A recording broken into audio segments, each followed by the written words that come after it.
Le cinéma indépendant n'est pas forcément ce que j'appelle un cinéma de crevard. C'est un cinéma qui peut se vendre. Les Misérables a financé 1,4 million, à la fin 2 millions d'entrées. Il n'y a personne qui arrive à faire ça dans les grosses sociétés de production. Arrivé dans le cinéma par la musique, après une jeunesse autour du monde, notre invité du jour a construit son parcours en autodidacte et en indépendant. Aujourd'hui producteur de fiction et de documentaires, il protège ses talents et les aide à concrétiser leurs projets de film. Avec lui, nous avons parlé de liberté, de trip-hop, de nuit blanche, d'argent, de système D, de Netflix, d'amour, de famille, mais aussi de supermarché, de tickets de cinéma et de science-fiction. Je suis Marine Dita, journaliste à la rédaction numérique de Sud-Ouest, et vous écoutez Bord Cadre, le podcast qui tire le portrait du cinéma indépendant. Silence, moteur, action. Bienvenue dans ce deuxième épisode.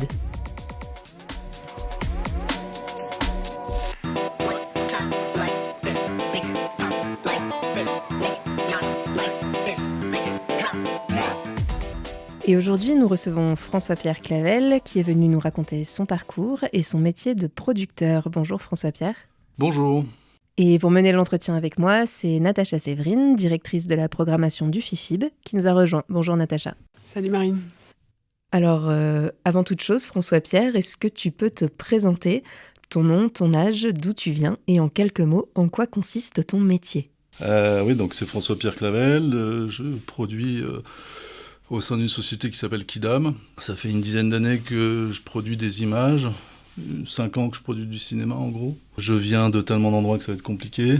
Je viens de Paris, mais avant ça j'étais à l'étranger. Et j'habite maintenant à Bordeaux et ma société est à Bordeaux. Et du coup, être producteur de cinéma aujourd'hui, ça consiste en quoi ?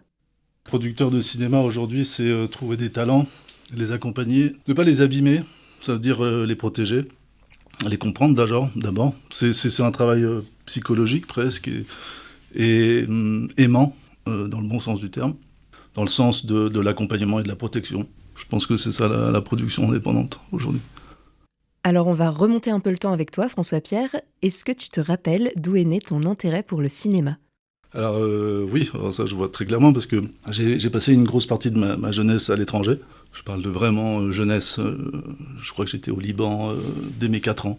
Et en fait quand on est expatrié pendant une dizaine d'années, surtout quand on se forme à la vie, entre 4 et 15-16 ans, je dis pas qu'on est fini à 16 ans, mais on a commencé à comprendre quelques petits éléments. La seule fenêtre vers le monde, étrangement encore plus à l'étranger qu'en France, c'est le cinéma pour moi. Enfin, ça a été le cinéma. Oui, parce que quand on habite à Abidjan, qu'on est dans un entre-soi plutôt néocolonialiste, le cinéma français, le cinéma américain, le cinéma asiatique, c'est un cinéma étranger. Et en fait, c'est marrant parce que je pense qu'en y réfléchissant, que j'ai découvert en fait ce langage en fait qui est très particulier au cinéma, doublé de ma dyslexie et de mon problème à m'exprimer oralement, je pense à l'époque.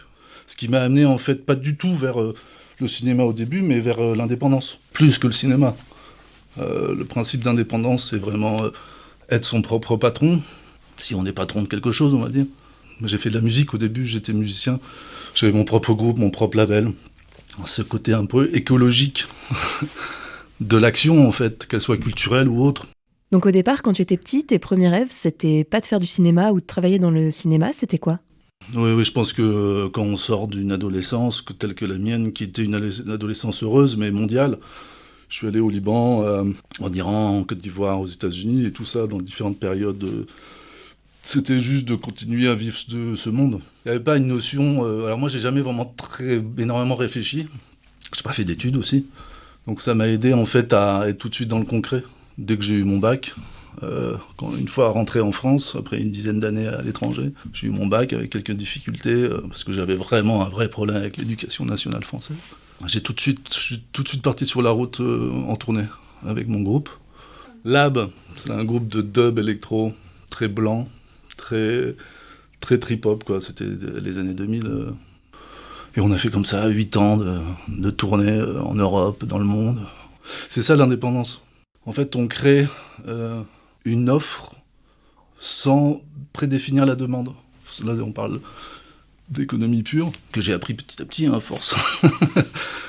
En fait, l'indépendance, c'est ça, c'est créer une offre qui n'est pas attendue. Donc tu pars en tournée avec Lab, 700 dates pendant près de 10 ans, et ensuite ça s'arrête ?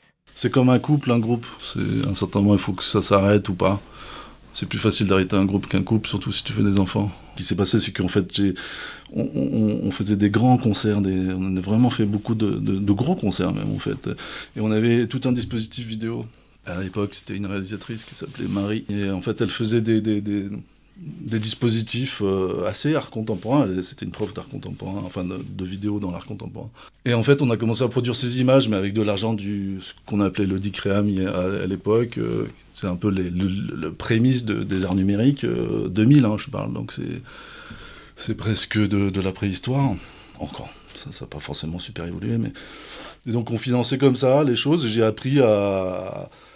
Bon, j'ai toujours été très image, parce qu'en fait, à l'époque, quand j'étais jeune, vraiment très jeune, je vivais par les images, j'étais dyslexique, j'ai toujours par l'art, en fait, mais l'art de la rue, pratiquement. Et c'est ça que j'ai toujours aimé dans la musique et dans le cinéma, c'est que c'est quelque chose qui est très naturel. Le cinéma, tel que moi je l'ai vécu, c'était le supérieur de mon grand-père.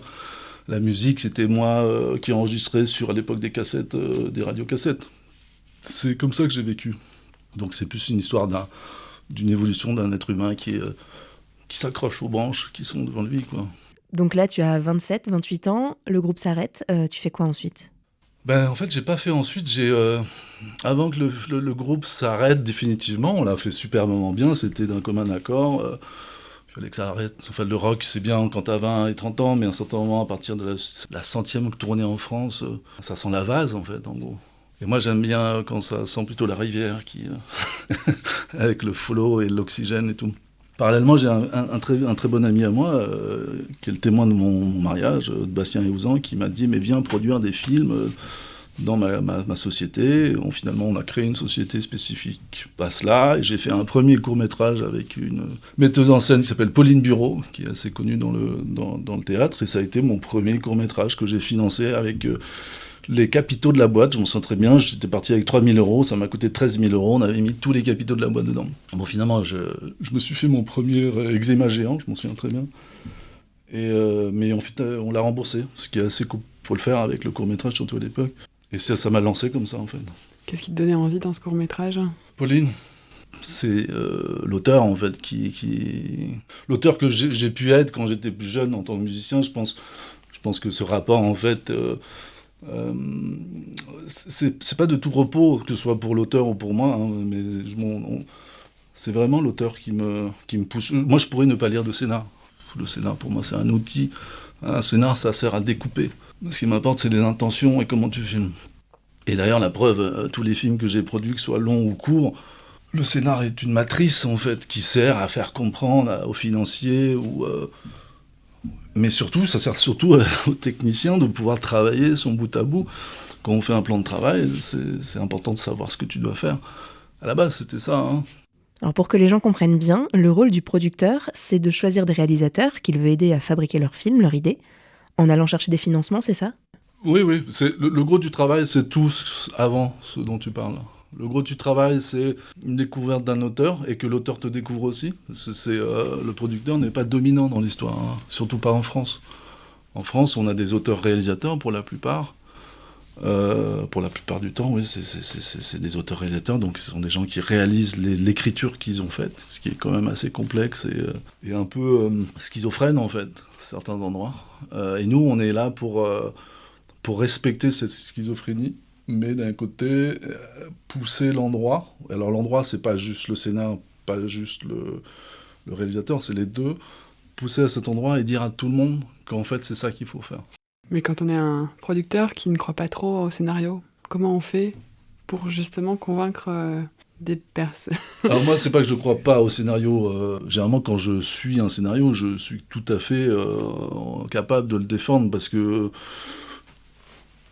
les producteurs français et les Américains d'ailleurs se foutent toujours un peu de notre tête, c'est qu'on est très, très impliqués dans l'écriture du scénar. Alors on va pas jusqu'à dire qu'on a coécrit le film, mais quand même on est très très impliqués dans l'écriture. Et c'est pas tant pour le diriger, mais pour le rendre pas forcément cohérent, parce que la cohérence ça n'existe pas, c'est plus la cohésion, tu vois, et l'homogénéité. Si tu veux être un Gaspard Noé, comment tu fais, enfin, pas forcément en se disant ça, mais si tu as un profil à la Gaspard Noé, comment tu fais pour vendre ton projet à France Télévisions? Et c'est le propre du cinéma indépendant, c'est réussir à convaincre avec des choses qui sont des signatures étranges, des écritures qui sont pas algorithmées, parce que bon, on critique Netflix, mais l'algorithme culturel, on l'a depuis quelques années quand même. La prédéfinition. Et on parle pas juste des talents du cast, enfin de tout ce qui est comédien et comédienne. Mais oui, en effet, pendant une vingtaine d'années, on s'est retrouvé à avoir des films qui sont chapeautés et mis en avant grâce à la présence d'acteurs, mais pas forcément sur un scénario ou sur une écriture cinématographique. Mais on peut en parler de ça, c'est très précis, mais c'est vraiment ça le cinéma indépendant de demain. En tant qu'indépendant, et encore plus en tant qu'autodidacte, comment on rentre dans ce milieu? Comment on apprend à vendre un film, à trouver des financements? Est-ce qu'il y a des choses qui t'ont surpris ou auxquelles tu t'es retrouvé confronté, qu'il t'a fallu surmonter? Non, je pense que c'est l'amour qui dirige un peu tout ça, l'amour pour son auteur ou son autrice, comme vous voulez. C'est ça qui fait que tu travailles la nuit, Moi, j'avais jamais touché un XL. Bon, maintenant, j'en touche plus parce qu'on est staffé dans la boîte, mais au début, tu apprends à faire 1+1, quoi. Et puis souvent, il faut que tu retrouves 3. Tu vois, c'est beaucoup plus complexe que ça. Et non, c'est l'autodidacte. Moi, depuis le début, je fais que d'apprendre tout le temps. En plus, ce qui est intéressant dans le fait d'avoir été et d'être toujours autodidacte, c'est j'ai jamais eu le culte du grand écran, moi. J'adore le grand écran, ça m'a fait vraiment, c'est ma fenêtre au monde. Mais je me suis jamais dit, un jour, je fais un long métrage. J'ai toujours dit, j'ai un auteur, je sais que je peux l'amener là. C'est un court, un moyen, une série de documentaires, des trucs. On a fait tous les formats avec Alexandre sur Kidam. Et c'est ça qui enrichit notre société, c'est que on sait de quoi on parle. Et là, depuis 5 ans, on travaille sur du long, donc on commence à en voir les fruits, là. Nos films sortent, il y en a 2 qui sortent quand même cette année, en fin 2022, en salle. C'est l'amour de l'auteur, du travail bien fait aussi. Il y a un côté un peu paysan dans ce qu'on fait. Dans le bon sens du terme, encore une fois, c'est quelque chose où on laboure un terrain. On a fait quand même pas mal de nuits blanches. Après, aujourd'hui, c'est moins conséquent, déjà parce qu'on se vieillit et qu'on tire moins bien, mais oui, on a rattrapé énormément de temps, et puis dans le concret. Et arriver sur un marché, alors je connais pas exactement l'état du marché et de la production française, etc. Mais le fait d'être justement indépendant par rapport à des grosses sociétés de production qui sont déjà installées, etc. Comment on trouve sa place et comment on arrive à se frayer un chemin jusqu'au potentiel client En fait, sans parler dans les détails du marché, le cinéma indépendant français, mais en gros, il n'y a pas énormément de grosses sociétés. Hein. En fait, je veux dire, les Poissons, elles sont 7. Sont 2 productrices. Je pense à elles parce que pour moi, elles ont 20 ans de métier, elles ont passé tout le truc, les filles du Poisson. Qu'ils ont passé tout le challenge, et elles ont suivi des auteurs. Elles sortent Serre-moi fort, qui est un des plus beaux films que j'ai vu cette année. Invendable, ce film. Ça veut pas dire que... C'est pas parce que c'est invendable que c'est un film indépendant, attention. Hein. Il y a des films indépendants qui se vendent très bien, par exemple. Rien à foutre, on l'a très bien vendu, sans Adèle, sans rien. Juste que Serre-moi fort, c'est une histoire qui est tellement complexe à vendre que c'est difficile. Et en effet, le cinéma indépendant n'est pas forcément ce que j'appelle un cinéma de crevard. C'est un cinéma qui peut se vendre. Les Misérables, financé à 1,4 million, je connais pas exactement le budget et tout, ils ont quand même bien galéré à la fin, 2 millions d'entrées. Il n'y a personne qui arrive à faire ça dans les grosses sociétés de production. Et peut-être que le cinéma indépendant, c'est ça. C'est savoir budgétiser, dépenser peu, mais que ça ne se voit pas là sur la copie. Hein, et Les Misérables, c'est bien un bon exemple, parce que ça ne se voit pas à la copie qui a juste, sur le tournage, il doit voir même pas 900 000 euros. Et qu'après, tu fasses ton carton. Et là, c'est ça le cinéma. Le cinéma, c'est tu poses 10 et tu récupères 100, 1000. À la base, c'est ça le cinéma. On ne va pas faire l'histoire du cinéma, mais à la base, c'est des forains... Et quand tu penses au business de la pornographie, c'était ça. La mafia, ils sont allés chercher, ils ont mis de l'argent sur la table, parce qu'ils savaient qu'ils gagnaient plus d'argent avec le porno qu'avec, à l'époque, la drogue. Et justement, est-ce que tu peux nous parler de, quand tu dis dépenser peu, concrètement, ça veut dire quoi sur les projets que tu fais? Quels sont les postes de dépenses les plus importants, ou ceux qui, par rapport à d'autres structures, tu vas un peu... Déjà, c'est pas le producteur qui est Picsou qui dit ça, c'est plus même pas le chef d'équipe, mais le témoin d'une équipe. Parce que finalement, nous, on n'est pas sur le tournage, en fait. Je veux dire, on est là, mais c'est pour payer des restaurants et aller à l'hôpital s'il y a un problème. En gros, c'est ça le boulot d'un producteur sur un tournage. On a fait tout le taf avant et surtout, on a un gros taf par la suite. Et accompagner l'auteur et tout. Donc, en tant que témoin, en fait, sur le coût des postes, déjà, aujourd'hui, il faut pas oublier que le gros coût du développement, le développement peut aller chercher très loin en finance. Enfin, ça peut coûter pas mal d'argent. Au-dessus de 100 000 euros, quand même. Le développement, c'est toute la partie recherche et préparation de tournage. Et écriture et financement, ouais. Et ensuite, sur le tournage, c'est le gros du bébé. Et maintenant, la post-production prend de plus en plus de place. Notamment avec les coproductions européennes qui t'obligent aussi à investir pas mal d'argent en post-production. Ce qui, moi, je suis très partisan, mais sur rien à foutre, c'est plus de 20 semaines de montage, quand même. C'est assez conséquent. Par rapport au cinéma et ce qu'on doit... Qu'est-ce qui coûte ? C'est pas tant ce qui coûte, mais c'est à la base même de ton projet, il faut que tu aies conscience de ce que ça va coûter, la première lecture. Même si c'est inconscient, parce que ça peut être problématique, ce que ça va coûter pour savoir, en fait, dans un contexte de premier film, comment tu vas pouvoir récupérer ta mise. Il y a des films que tu finances à 900 000 euros. Là, on en a fait un à Angers Terrail, soutenu par la région Aquitaine, qui était un film qui était complexe, qui parlait d'un fait de société qui n'est pas du tout assimilé encore. On a eu du mal à le financer.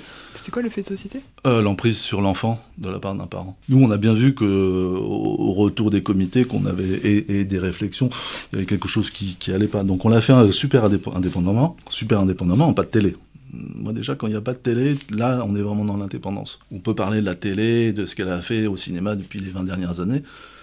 Ça, c'est un autre sujet aussi assez conséquent. Qu'est-ce qu'elle a fait ? Et ben en fait, à partir du moment où les télévisions se sont intégrées dans les années 80 au financement, se sont intégrées progressivement dans les plans de financement, des plans de financement considérables, et on a augmenté en fait le coût des films, mais c'est parce qu'il y avait de plus en plus d'argent, de plus en plus de moyens. Moi, honnêtement, je vois pas trop l'intérêt d'avoir autant d'argent pour faire des films aussi peu techniques. Je parle spécifiquement en France, je ne crois pas qu'on soit...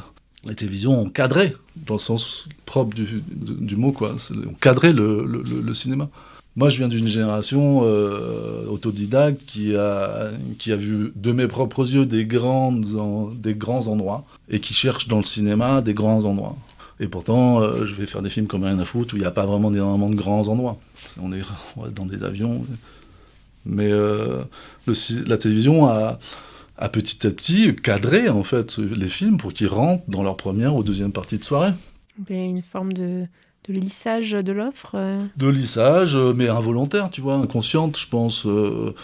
Imagine, aujourd'hui, tu mets les choses à plat, c'est hallucinant de penser que tu peux mettre toute la famille devant un écran à 21h sur le même film, c'est ultra dur. Enfin, je veux dire, avant, on a essayé pendant pas mal de temps, mais ça marche parfois, hein.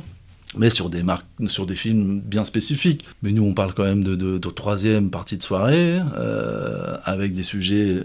Aujourd'hui, le public est vachement plus précis dans sa demande. Même s'ils n'arrivent pas à la formuler. C'est vachement plus précis. Est-ce que tu te retrouves souvent en discussion avec des diffuseurs, donc des télés notamment, où tu sens que la communication, elle est impossible, ou elle est difficile parce que tu n'arrives pas à protéger l'auteur, ou en tout cas le film que tu veux produire face à d'autres... Non, il y a une véritable distance entre... à notre niveau, encore une fois, on est une petite société, même des chaînes comme Arte, où on s'entend bien avec Monsieur Cinéma Arte. Derrière, il y a un comité où le dialogue, et pourtant c'est des gens qu'on connaît et tout, mais il n'y a pas de communication, il n'y a pas de... Nous, on ne connaît pas cette communication. On connaît une très belle communication avec Ciné+, Bruno Deloy. Pour moi, le dernier Monsieur Cinéma de France, et on parle vraiment de Ciné+, donc c'est des petites chaînes, tu vois. Mais au moins, eux, ils vont chercher un endroit extraordinaire. Je ne dis pas qu'il est génial, cet endroit, je dis juste qu'il n'est pas ordinaire. Je ne cherche pas... Alors étrangement, j'adore filmer l'ordinaire, enfin j'adore accompagner, encore une fois, Emmanuel Mar sur Rien à foutre, c'est un peu le sujet. Il adore filmer l'ordinaire, mais en fait, ça devient extra. Presque comme dans un Léo Ferré, tu vois. Enfin, c'est vraiment la référence à l'ancienne, mais il y a cet extra, en fait. Mais parce que tout est relativement extra, il faut juste bien le filmer d'une manière à ce qu'il devienne extra. Et donc justement, est-ce que tu peux nous parler de l'accompagnement d'Emmanuel Mar, parce qu'il avait déjà commencé avec D'un château l'autre. Et le film de l'été aussi. Et le film de l'été. Est-ce que tu peux nous parler de votre relation et aussi comment le financement d'un tournage important avec un budget dont tu vas nous parler. Est-ce que tu peux nous parler de cette relation ? Exactement, c'est un très bon exemple. Moi, je me cache pas du fait que ma réelle naissance de producteur, c'est en rencontrant Emmanuel Mar. Hein. J'en ai rencontré plein d'autres, il ne faut pas que les autres auteurs se sentent fâchés, mais là où j'ai vraiment compris, c'était avec le film de l'été. J'avais produit quelques courts-métrages, c'était il y a quelques années maintenant, donc on produisait des images, on produisait du documentaire. Mon fils, j'ai commencé les images avec la naissance de mon fils, il a 11 ans, ça fait 10 ans. Et donc pendant 5 ans, il a fallu que je rame pour nourrir la famille. Et donc j'étais à j'ai fait du documentaire, de la captation, plein de choses différentes, mais j'ai appris énormément à ça. Et j'ai fait du court, mais du court financé super bien, genre 200 000 € pour faire des films qui font 10 festivals. Bon, ils ont des prix, oui, mais bon, c'est pas non plus... Et donc j'étais écœuré du cinéma. C'est comme ça que j'ai du cinéma français. Je me suis dit, en fait, je vais faire que du documentaire, c'est vraiment ça qui est le réel. C'est là où on peut faire quelque chose qui fait la différence. Je parle de documentaire de création, hein, pas du reportage. Et puis Emmanuel Mar, je l'avais croisé, c'est une vieille histoire et tout, mais... et il m'a envoyé un bout à bout de 90 minutes, et c'était le 10 000 histoires dans lequel il y avait le film de l'été, donc le premier cours. Et moi je lui dis, écoute, je veux bien remettre le truc, mais je passe pas en financement avec ça, je te produis le truc, je te donne 3 000 € pour faire les choses. On le dépose à Cinéma 93, qui est une aide après réalisation. C'est un détail, mais c'est très important pour nous là-dessus. Et on a réussi à avoir cette aide, et ça nous a permis de finir. Et je lui ai dit, si jamais tu as une sélection dans une catégorie A, je lirai ton scénar, et puis on verra ton scénar de long, qui s'appelait Rien à foutre, le monde n'attend pas à l'époque. Et on a eu tout Clermont-Ferrand, le Grand Prix, on était sélectionnés à la Berlinale, c'était quand même un grand écart entre Clermont et la Berlinale. Et, le prix Jean Vigo, enfin le film de l'été, ça a été un raz-de-marée, et puis qui réunissait plein d'endroits différents, du critique et du public, il y a quelque chose de très touchant. Et donc j'ai lu son scénar Rien à foutre, je lui ai demandé s'il voulait, et on était une belle combinaison, il avait quand même pas mal d'intérêt, pas mal de producteurs, mais je pense que dans Kidam avec Alexandre, à l'époque il y avait Bastien et Gouzan, on était très embrassants. C'est pas de la protection, mais il y a un peu de ça quand même. Et justement, qu'est-ce qu'on ressent quand on a cru en un film, ou qu'on a mis ce qu'il fallait justement pour que du projet naisse un film, et qu'il est récompensé comme ça que... Ce qui est génial, c'est pas tant la récompense que la reconnaissance. Parce que autodidacte, envers et contre tous, il y a vraiment ce truc-là. Envers et contre soi-même déjà. Parce qu'en fait, finalement, t'es quand même conscient. Moi, j'ai fait ça assez tard. Hein. J'ai fait mon fils à 36 ans, donc oui, c'est ça. J'ai fait ça assez tard. J'avais des responsabilités d'adulte déjà.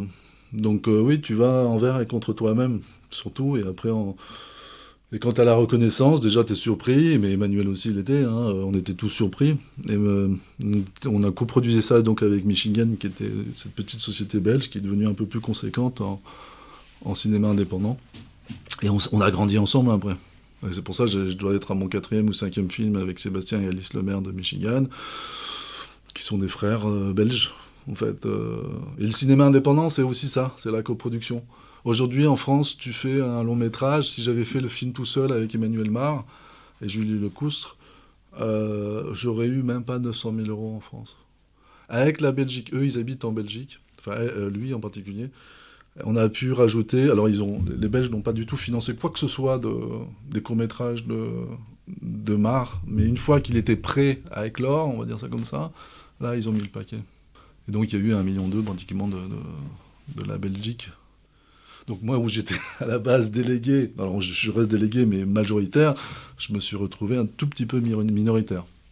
Mais en co-délégué, ça veut dire qu'on a 50-50 des recettes ensemble. Enfin, ça devient un peu technique, mais...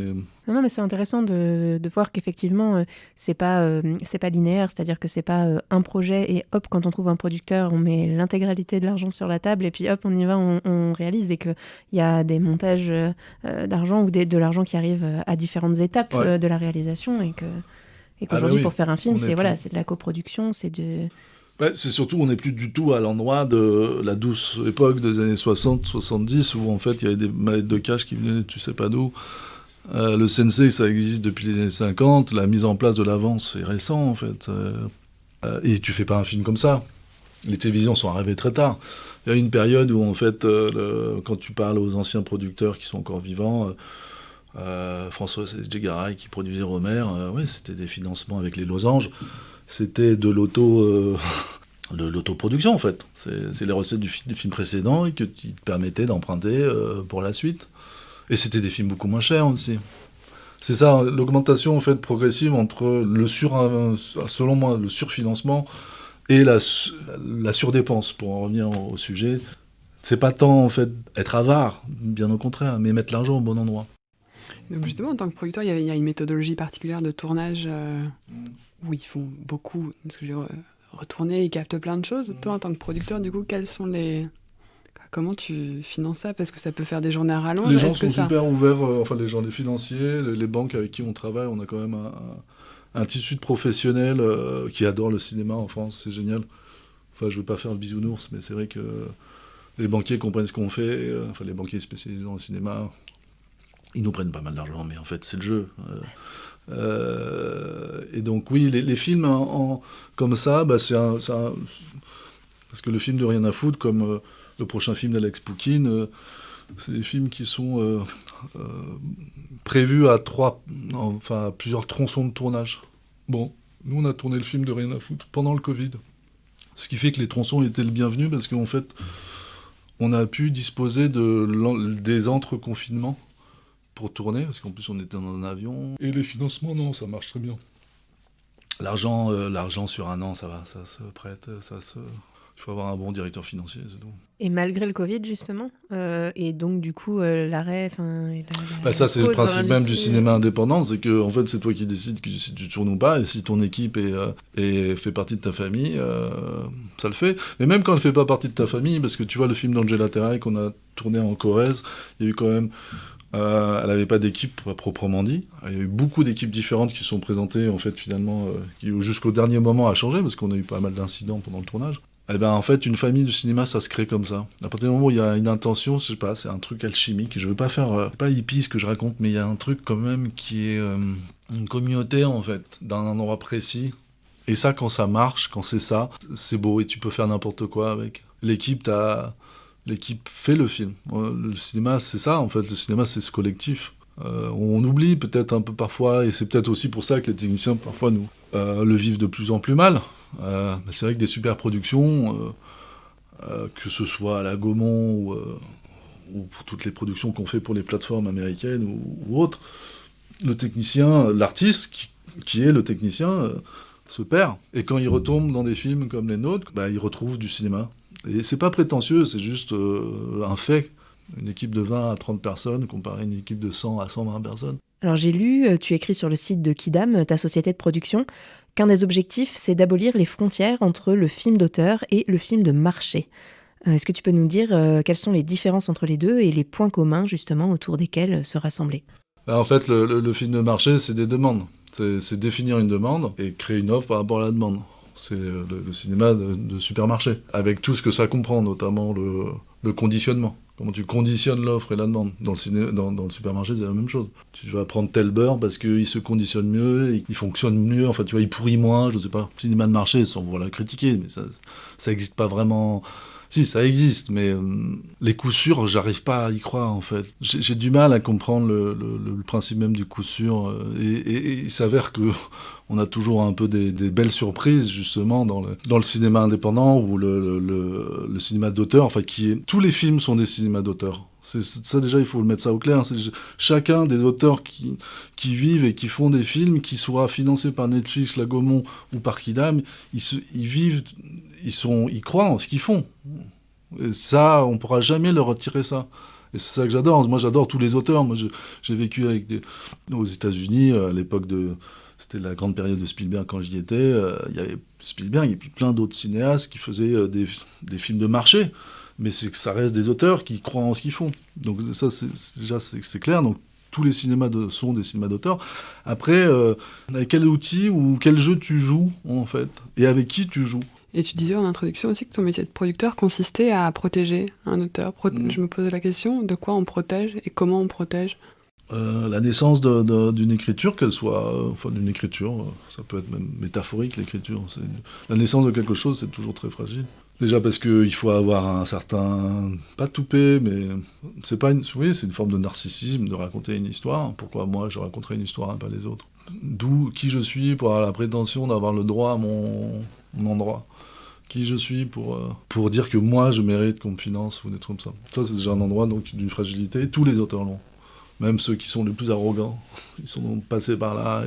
Et c'est ça qui est beau dans cette fragilité. Alors, c'est pas masochiste, ce que je raconte. C'est juste, je trouve ça beau, cette fragilité, parce que de là, en fait, dans cette fragilité-là, tu as les intentions pures de l'auteur. Et les intentions pures, c'est vraiment quelque chose qui lui est propre, quelque chose qui lui est l'unicité, la singularité. Moi, c'est ça que je cherche. À partir du moment où tu enlèves tous les a priori, tous les maquillages, tous les habits et tout, souvent tu te retrouves avec une petite flamme. Et comment tu fais pour protéger cette petite flamme? Tu réconfortes, quoi. Ouais, déjà, il y a toujours une distance à prendre, parce qu'en fait, certains auteurs peuvent vraiment te bouffer de l'intérieur. Alors, il faut avoir une certaine force. Moi, je pense avoir toujours eu un peu cette force-là, de cette distance, et puis une carrure assez... Mais après, je suis assez proche de l'auteur et de la sensibilité de l'auteur pour comprendre ce pour lequel il est en train de pleurer. Parce qu'en fait, déjà, le comprendre, c'est déjà pas mal. Et comment l'accompagner c'est pas forcément le rassurer comme une maman fait auprès d'un gamin de 3 ans.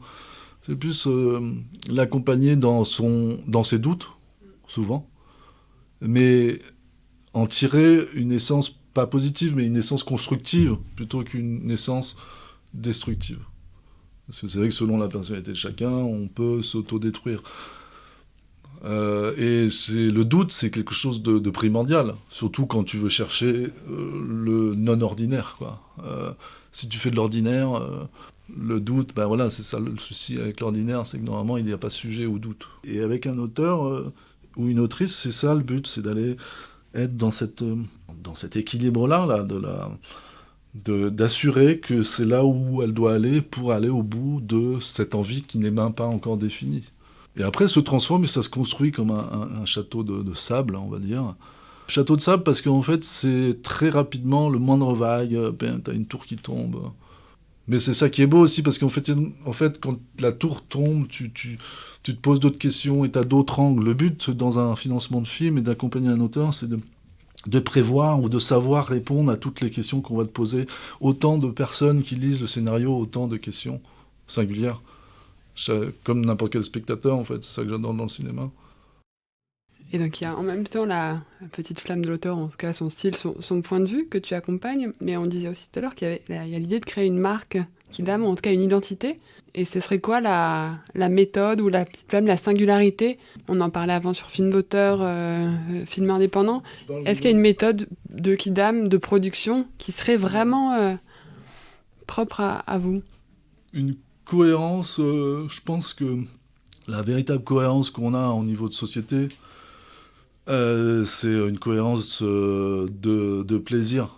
De plaisir et on n'a jamais été des intellos du cinéma, ça c'est sûr. On en est tout à fait incapable. Et ensuite, un plaisir de l'image, mais ça ne veut pas dire que nos films sont faciles d'accès. C'est des films qui sont...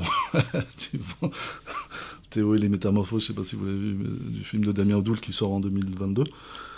C'est un film qui n'est pas forcément facile d'accès, mais d'un côté, il est très facile d'accès. C'est le plaisir. Le plaisir et le plaisir du rapport humain. D'ailleurs, c'est une des raisons pour lesquelles moi, je suis parti à Bordeaux. J'avais trop de rapports humains sur Paris.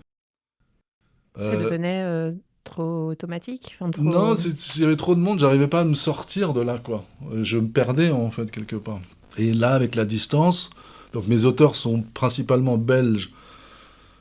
J'en ai une parisienne et tout le reste, en fait, c'est le reste du monde, dont pas mal en Aquitaine, au final.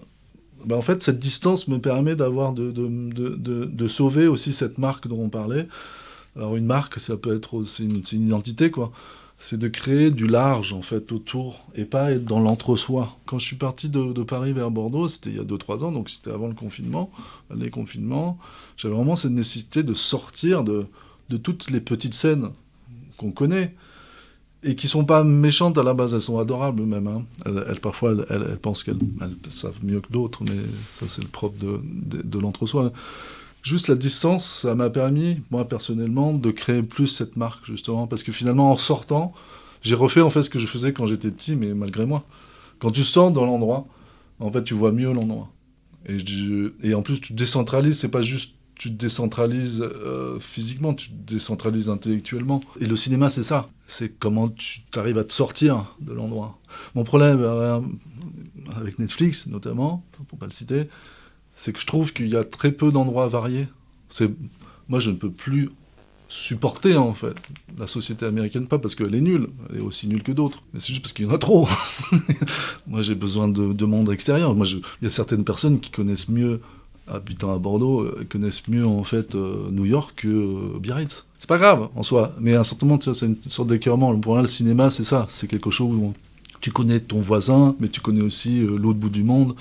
Et c'est ça que moi, je recherche à faire. S'il y a une marque, c'est ça. Mais est-ce que, donc tu parles de l'entre-soi parisien, on dit beaucoup que certains films se financent parce que justement ils travaillent cet entre-soi parisien, puisque les gens qui décident à quel film on va financer sont issus de ces milieux-là. Est-ce que toi, il y a des choses, à des moments, tu te rendais compte que le financement était cloisonné par ces réseaux de connaissances? Oui, mais je pense pas que ce soit... Nous, on a toujours été du bon côté, hein, sur Kidam, malgré notre différence, on a toujours été acceptés comme on était, parce qu'on a toujours été un peu différents. Depuis que je suis petit, j'ai toujours été outsider, même dans les classes, vu que j'étais tous les 3 ans, je déménageais, en fait, j'étais toujours quelqu'un de l'étranger. Mais avec une certaine respectabilité. Je lance pas des fleurs, hein, mais c'est juste, voilà, je sais pas pourquoi. Et en fait, dans le petit endroit parisien, c'est une chose. Déjà, il y en a beaucoup. Et puis ensuite, c'est génial, parce qu'en fait, ça change rapidement. Donc en fait, c'est pas tant des entre-soi que des cultures. Des endroits de cinéma. Oui, donc c'est intéressant. Tu dis aussi que des auteurs, en tout cas les auteurs qui décident dans ces commissions, vont toujours favoriser le cinéma qu'ils comprennent et vont peu financer des choses qui sont loin d'elles. C'est ça que j'aime. Moi, par exemple, souvent, ma femme me surprend en train de voir des choses. Moi, je suis un consommateur d'images, mais de tout. Hein. Elle me surprend en train de voir des trucs qui n'ont rien à voir. Oui, mais c'est toujours intéressant d'avoir ce point de vue-là, un point de vue extérieur. Mais je te parle vraiment de trucs basiques. Hein.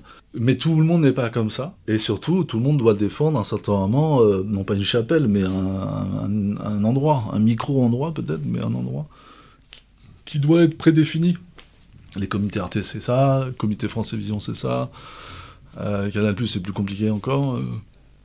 Et là, on parle que de télé, avec l'avance sur recette, qui est un des déclencheurs quand même des financements du cinéma indépendant. Ils sont 10 personnes, donc c'est beaucoup plus latéral. Si ça passe pas, c'est qu'il y a un problème que tu vas retrouver à un certain moment. Dans le cinéma, dans la télévision, c'est pas dans la télévision, c'est juste que tu corresponds pas du tout à l'endroit qu'ils essayent de marquer dans leur petite case de télé, hein, parce que finalement, il n'y en a plus tellement des cases de télé. Là, elles sont toutes parties vers les séries, et je comprends très bien. Et nous, quelque part, ça me va bien aussi, moi personnellement, à mon tout petit endroit, c'est que laissons le cinéma au cinéma. Je rebondis sur ce que tu dis en lien avec le film d'Angela Terray dont tu parlais juste avant. Ouais. Tu dis qu'il n'a pas été acheté par des télés. Non. Est-ce que, et on évoquait Netflix, est-ce qu'une plateforme te propose quelque chose qui te permettrait de finir le film? Est-ce que... Non, parce que déjà, le système de financement des grandes plateformes est assez complexe. Pour avoir un préachat télé, il faut que... Enfin, Netflix, parce que finalement Netflix c'est une télé, hein, c'est le concurrent... Netflix n'est pas le concurrent du cinéma, c'est le concurrent de YouTube et de toutes les chaînes mondiales.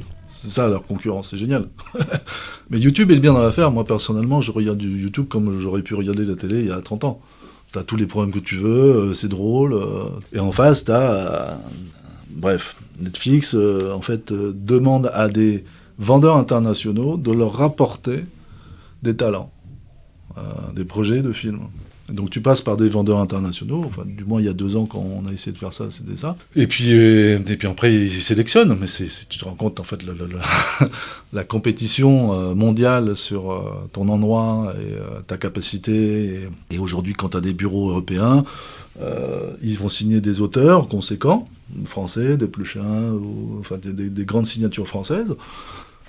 Mais tout ce qui est nouveau, enfin, naissance de cinéaste, ils rentrent pas du tout là-dedans. Ils achètent quand, en fait, ils se prennent pas la tête. Hein, prix du jury, Grand Prix, Palme d'Or, ça, ils achètent. Mais à moins que, par exemple, tu as un film d'Amérique latine, et aujourd'hui, Netflix, en pré-achat, achète pratiquement tout.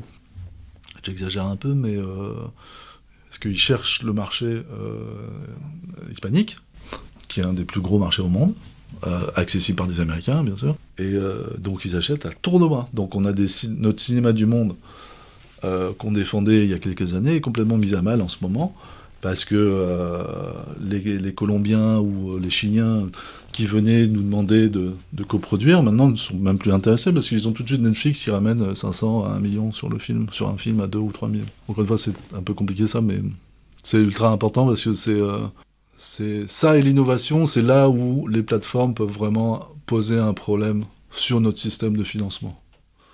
Mes documentaires qui vont à l'acide,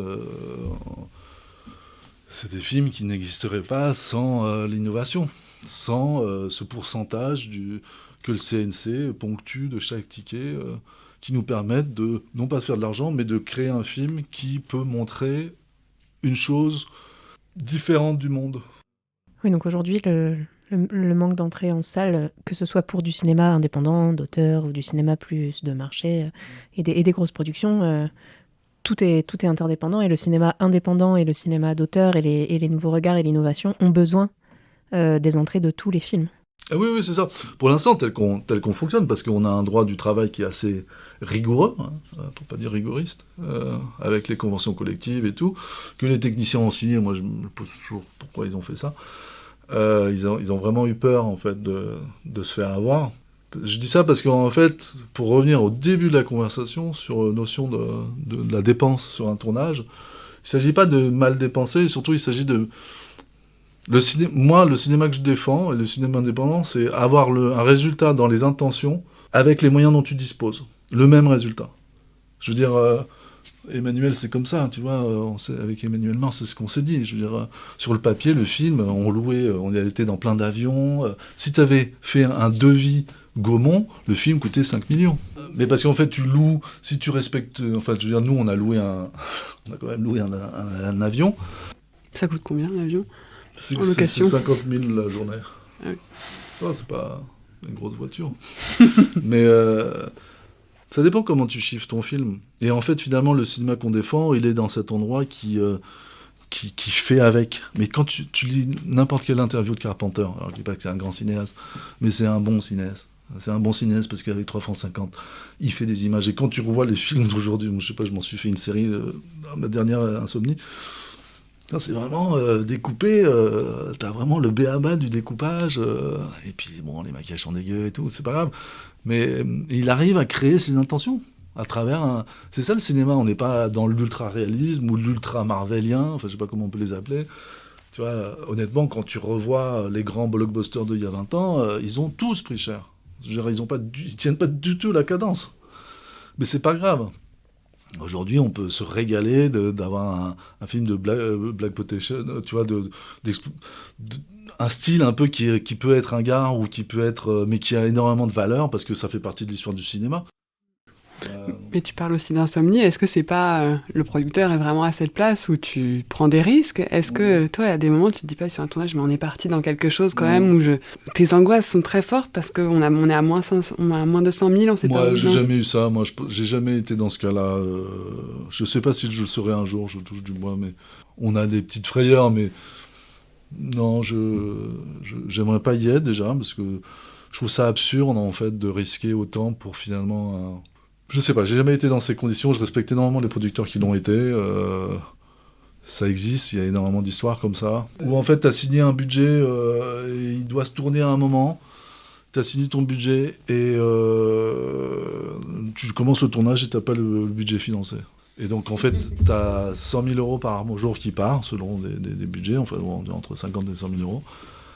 Et toi, tu comptes les jours, et toi, tu rames derrière. Et là, tu fais des grosses bêtises en général, parce que tu vas lâcher beaucoup de ton film à des gens qui te prêtent de l'argent très cher. Tout ça pour quoi ? Alors, c'est pas une critique, pour obéir à un film qui, apparemment, n'était pas voué à être financé ainsi. Après, il y a des belles histoires.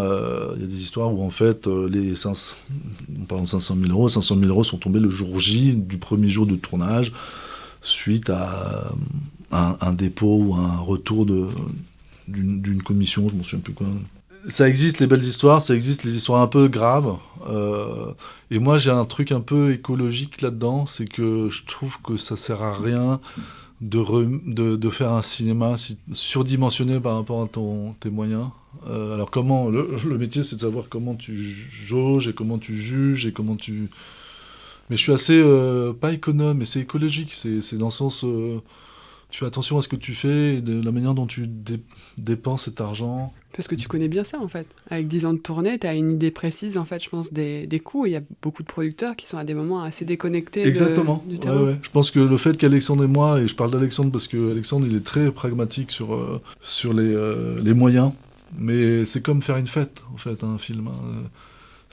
T'as un budget, tu sais où est-ce que tu peux aller, qu'est-ce qui va faire la différence, ou comme un voyage, enfin bon, après tu augmentes les choses, mais donc nous, on sait faire.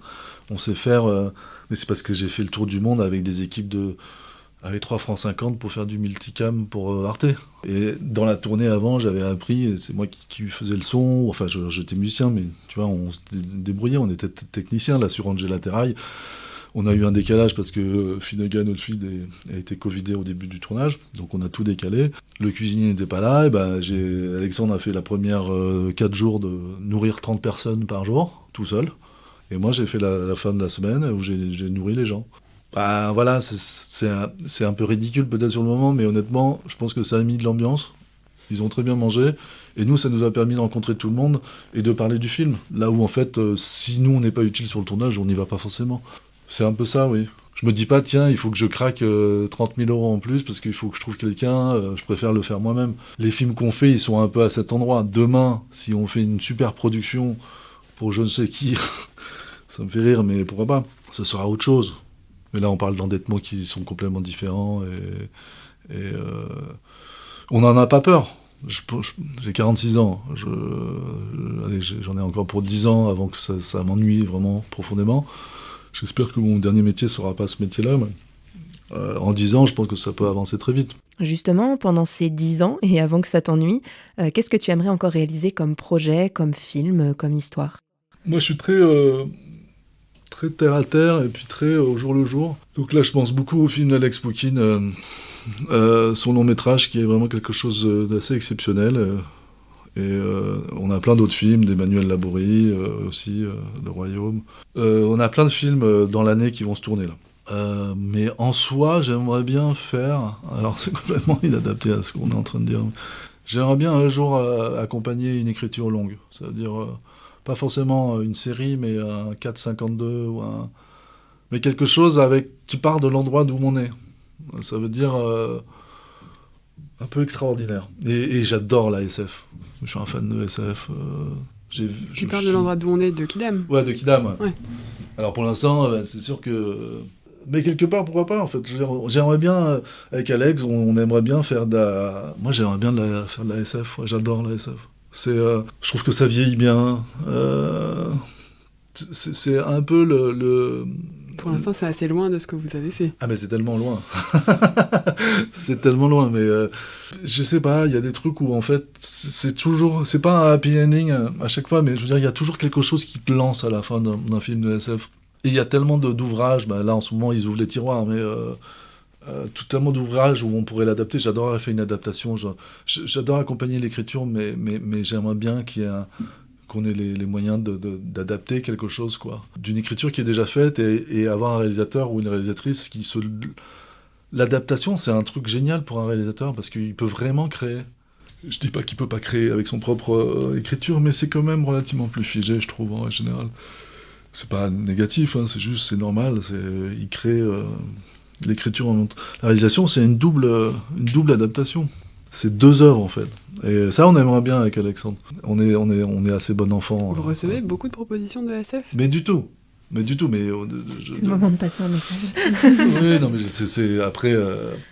Mais par exemple, Dune, je sais pas si vous l'avez vu, mais je l'ai vu en Italie. Là, et il y a quelque chose de.